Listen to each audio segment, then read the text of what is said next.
Hello friends, ఎలా ఉన్నారు? మేమైతే ఈరోజు సాయంత్రం స్నాక్స్కి మిరపకాయ బజ్జీలు చేస్తున్నాం. చాలా రోజులు అవుతుంది మిరపకాయ బజ్జీలు చేయక. పిల్లలు ఈవినింగ్ అయితే స్కూల్ నుంచి వచ్చి మమ్మీ ఏం లేవా అని అడుగుతున్నారు. అందుకే ఈరోజు అయితే మిరపకాయ బజ్జీలు చేస్తున్నా. బయట నుంచి తీసుకొచ్చే ఫుడ్ అయితే మా ఇంట్లో ఎవరు ఇష్టపడరండి. అందుకే ఇంట్లోనే ఈవినింగ్ అయితే స్నాక్స్ ప్రిపేర్ చేస్తాను.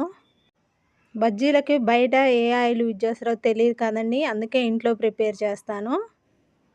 బజ్జీలు చాలా ఇష్టంగా తింటారు మా ఇంట్లో. ఆగండి ఆగండి, మిరపకాయ బజ్జీలు చేసుకునేది అయితే చూపిస్తుంది, కానీ అవి ఎలా తయారు చేసుకోవాలో చూపించట్లేదు కదా. ఇప్పుడు బయట నుంచి అయితే 1/2 కేజీ అయితే బజ్జీ మిరపకాయలు అయితే తీసుకొచ్చానండి. ఇలా తీసుకొచ్చిన తర్వాత నిలువున ఘాటు పెట్టుకొని లోపల ఉన్న గింజలన్నీ తీసేయాలి. లేకపోతే పిల్లలు తిన్నప్పుడు మంటగా అనిపిస్తుందని ఎక్కువగా తినరు కదా. అందులో ఉన్న గింజలు తీసేసామంటే పిల్లలు ఈజీగా తింటారు. దాంట్లో ముందుగా రుబ్బి పెట్టుకున్న చింతపండు, వామ, జీలకర్ర, ఉప్పు, కొంచెం గరం మసాలా వేసి మిక్సీ చేసి పెట్టానండి. అవైతే మిరపకాయల్లో కోరుగా పెట్టేస్తున్నాను.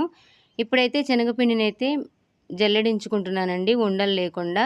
ఉండలు ఉన్నాయంటే బజ్జీలు అయితే సరిగ్గా రావు కదా. తినేటప్పుడు కొంచెం అక్కడక్కడ పిండి తగులుతుంది కాబట్టి ముందైతే జల్లెడించి అయితే పెట్టుకున్నానండి. ఇప్పుడైతే ఒక గిన్నెలోకి శనగపిండి తీసుకున్నాను. శనగపిండిలోకి కొద్దిగా ఉప్పు, కొంచెం వంట సోడా, అలాగే నీళ్లు వేసుకొని మన బజ్జీల పిండి మాదిరిగానే కలుపుకోవాలి. మీరు ఎలా అయితే బజ్జీలు వేస్తారో అలాగే కలపండి బజ్జీల పిండిని.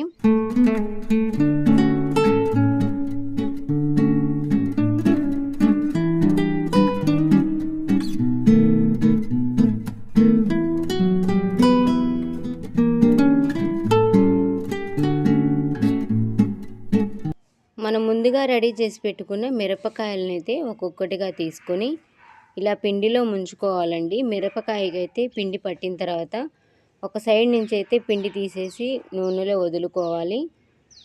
చక్కగా ఫ్రై చేసుకున్నామంటే చాలా టేస్టీగా ఉంటాయండి మిరపకాయ బజ్జీలు. మనం కాలకుండా పచ్చిగా తీసామంటే పిండి పిండిగా ఉంటుంది. పిల్లలు తిన్నప్పుడు ఈజీగా డైజెషన్ అయితే కాదండి. వామ వేస్తున్నాం కదా, డైజెషన్ అవుతుందని అనుకోవచ్చు. పిండి కాలకపోతే మాత్రం ఖచ్చితంగా డైజెషన్ అయితే కాదు. మిరపకాయ బజ్జీలు అయితే చాలా మంచిగా కాల్చుకోవాలండి. ఇక్కడ నేను వీడియోలో చూపించే విధంగా చేసుకోండి. ఈ వీడియో మీకు నచ్చితే please like and share, subscribe. మరిన్ని వీడియోస్ కోసం మా ఛానల్ని ప్లీజ్ సబ్స్క్రైబ్ చేసుకోండి. అలాగే ఓల్డ్ వీడియోస్ కూడా చూడండి. ఓల్డ్ వీడియోస్లో మీకు ఏది నచ్చిందో, మీకు ఏ వంటకం కావాలో కింద కామెంట్ బాక్స్లో చెప్పండి. మిస్ అవ్వకుండా నేను ఖచ్చితంగా చేసి పెడతాను. థ్యాంక్ యూ సో మచ్ అండి ఈ వీడియో చూసినందుకు.